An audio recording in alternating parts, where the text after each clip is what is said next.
How are you getting on, folks? Look at just didn't really go away there again there today. Look at it. Just I suppose there's an awful lot of them that were in with a great chance. Bar I suppose possibly meeting a horse that just slipped under the radar, or else a couple of jumping mistakes, whatever you want to say, I suppose. But all in all, the horses ran pretty well in my personal opinion. Anyway, they were all there with chance bar court adjourned. Um, if memory serves me right, but I think they're all definitely fighting among the places anyway. Coming in around the home bend, but look at it's just a look at the draw. We have to take these days to come. We're not going to be tipping up 66-1 horses that'll play us every single time, but I suppose fell into bad luck more so than anything else. But Fairyhouse tomorrow, we're going to go back to, I suppose, old roots more so than anything else. Um, there's going to be an awful lot of these horses tipped up for each way. Fairyhouse has been a little bit profitable for me in the past, but I can't say I'm too confident. Uh, I know the last time I said that, I ended up picking, I think, 5 winners out of 5 or something crazy along them lines. But look, we'll give it a go. We won't say we're doing this or doing that, but I've picked out a few horses in here that definitely look to be great value, and I suppose I'll just run through them as best I can. 135, first race on the cards. We're going to go with an each way shout here. We're going to go with Rain Fee, currently trading around 12, 14-1, I think. Yeah, this race looks to be very much an open contest. Jeremy Flame, I think. Jeremy's Flame is the favourite. By all means, it is a great horse. It was second plenty of times. One of those was definitely behind Fiddler on the Roof, who was, as you all know, very much, I suppose, exciting horse coming up to the Cheltenham Festival. I think it was meeting N Violin that day, but like there was no horse ever going to stop N Violin. But I have my doubts. I don't think 6-4 for a horse that hasn't won yet. I don't think anyway. I can't remember. I might be wrong, but at least has had a string of seconds to its name. Um, it just doesn't scream value for me.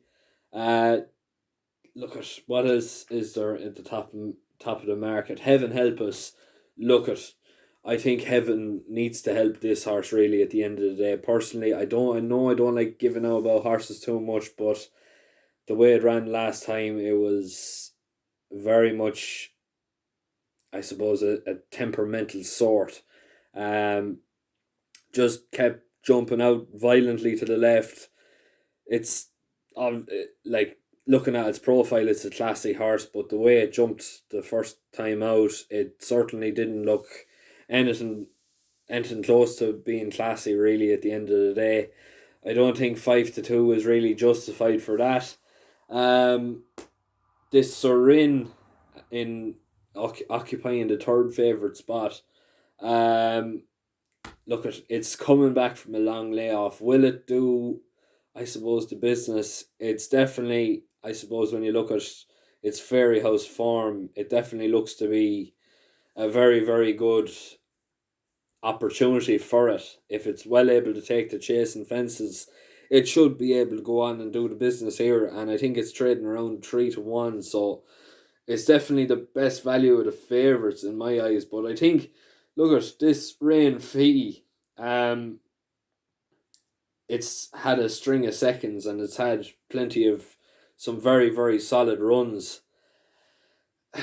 It's trading around 12 or 14-1. Wherever you have a bet, it's in around those prices. But it's definitely more value when you're going to be looking at a place terms more so than anything else, to be going on this horse each way more so than, I suppose, resting your faith in a win on one of the top three that we don't actually know what way they're going to jump. I definitely think this Rain Fee, it's run very, very well fresh. It's run fairly well on softer ground. It's put up some very, very good efforts in the past couple of years without actually getting its head in front. But I definitely think it's bred for chasing. It looks to be well built. It's normally a front runner, or else it's just held up off the pace. So that should really suit Fairyhouse. Fairyhouse is very much a galloping track. If you've got a good front runner, it's always great to be able to set the pace, especially in ground like this, going yielded to soft. More than likely, it's going to be soft tomorrow anyway.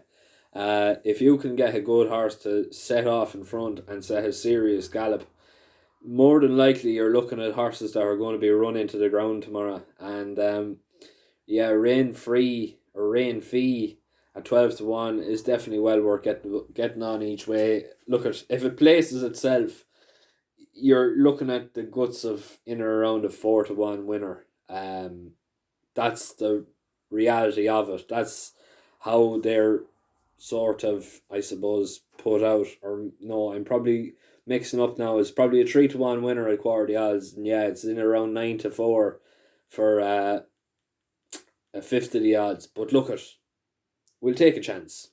We'll take a chance. 12 to 1. It's a great price. Hopefully, it'll be able to put in a very, very good show. Now, second race of the day, 205, Court Maid Napa today. Currently trading around 2 to 1, 15 to 8, depending where you're shopping. This one was pulled out of Galway here earlier on in the week. I had napped up for that day as well. It's definitely going to be well suited by ground conditions. Personally, I think this is more up its alley in terms of potential for a win. It's definitely, look at, it's got plenty of these on the form books and everything else like that. And yeah, 15 to 8, 2 to 1. It's a crazy price for a very, very decent mare. I think we're on to the next best now. Yeah, the 240. We're going to go with Lord Lariat, or 5 to 2. This is going to be the next best of the day. Look at, last time out, it was very unlucky. It was well pulled clear. The top two were well pulled clear, but it just happened to die off in Punchestown last time out. Look at ground conditions. It should really suit it. It should be very much well capable of, I suppose, producing a very good run. It's a very much a hold up horse. It jumps very efficiently. Doesn't spend too long in the air. Just sort of brushes through the top of it. Nothing really too serious.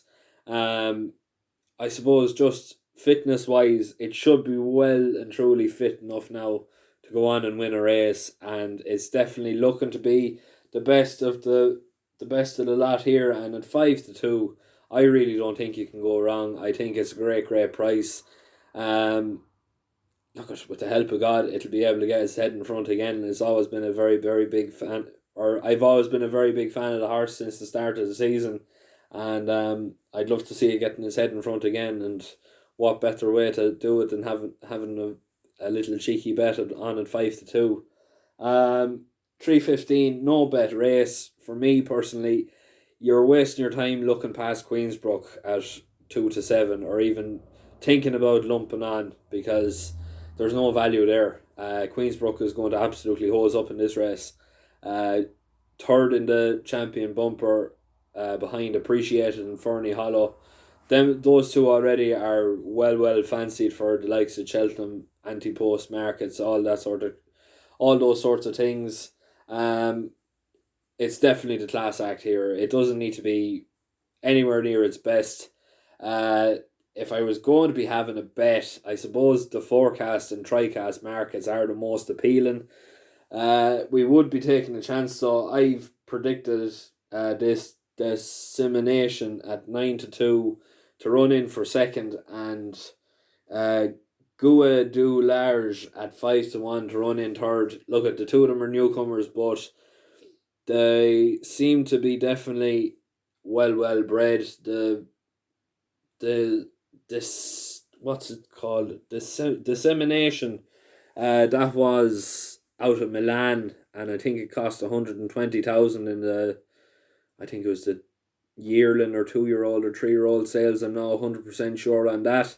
And the other one then, this Gua du Large, it's a half brother or a half sister. I can't remember which is which, but uh, it's either a half brother or a half sister to this A Plutard, which obviously is very much interesting at the end of the day. Look, I think you'd be hard fetched to think anything else is going to get into the top three. I know it. I suppose it takes a a, a great horse on debut, but it doesn't have to be any I suppose great deal of a superstar here to get in the top two or top three. 350 Young Ned of the Hill, 8-1 each way. Uh, Look at this horse has been, I suppose, out of source recently. I've been keeping a close eye on it. It seems to like a bit of a cut in the ground. So yielding to soft, and I suppose by the time of racing tomorrow, soft probably more so than anything else. It looks to be coming into its own here now tomorrow. It's a poor enough race. It wouldn't need to be anything, I suppose, special to feature here today. And yeah, it seems to be coming under a fairly nice mark again now. 8-1, it definitely looks to be well within the range to get into places, and an each way bet is very much advised for this one tomorrow. Next race of the day, another each way shout here, the biggest price horse of the day actually. We're going to go with Samantha Sunshine, currently trading around 16-1. Look at, it was fourth last time out in Punchestown, I think it was, or Downpatrick actually. Downpatrick at 125-1. It didn't really beat anything much that day, but that race has some serious form behind it. There's been, I think, two of the three ahead of it that have gone on to win the race. And obviously the horse in behind it, Gelona, won her maiden hurdle in Clonmel earlier on in the year. Look at, you could be at worse, honest to God. It's a poor race. It wouldn't need to be anything, I suppose, spectacular to feature here. The fact that Gelona has gone on to be fairly solid, I suppose you could say fairly solid. The fact that she's gone on to win next time out is a big plus.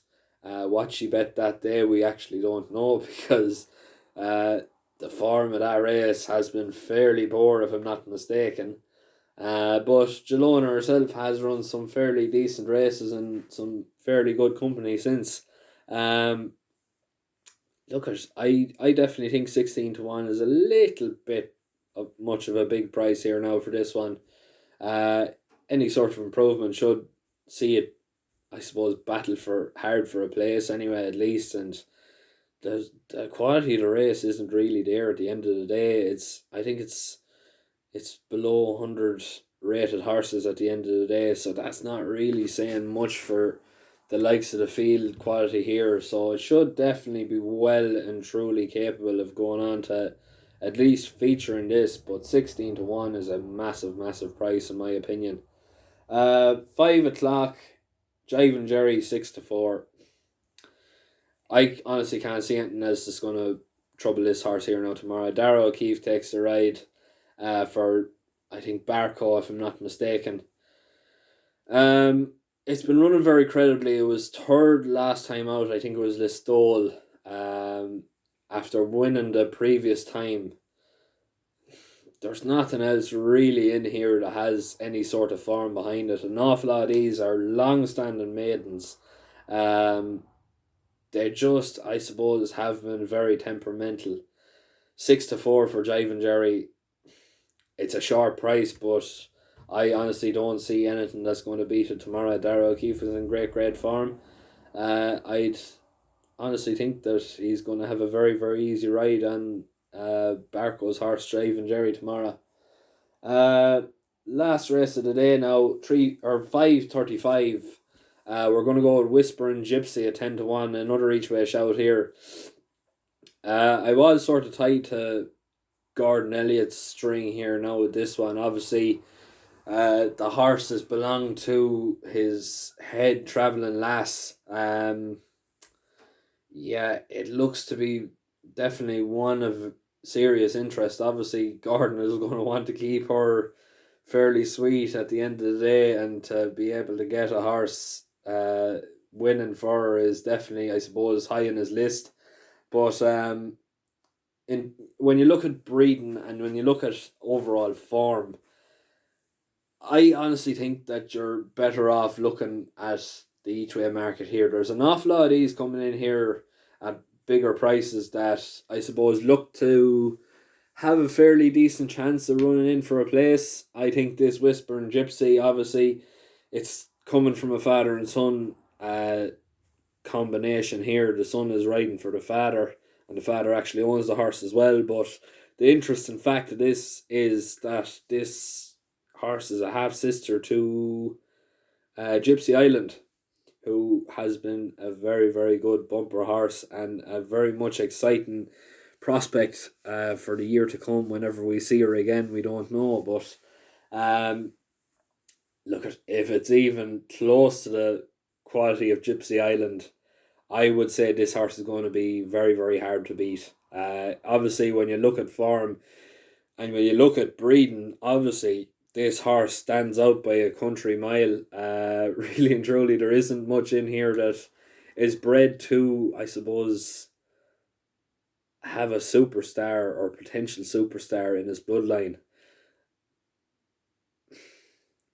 I'm putting it up as an each way price, but I think it could, I suppose, cause a little bit of a shock tomorrow. But I'm going to leave it there. That's all for tomorrow. I probably won't be having a bet tomorrow after the couple of days we've had. But yeah, if you're going to be having a bet, the very best of luck to you. I'm currently in the process of writing an article for the Peaky blogger. That's my own social media outlet. Obviously, it's going to be posted up on Facebook. It'll be shared on Twitter, and look at it's going to be, I suppose, more so of a, well, it's going to be teaching me and teaching all of ye as well at the same time, because it's something that I've been looking heavily into in the last couple of weeks anyway, at least.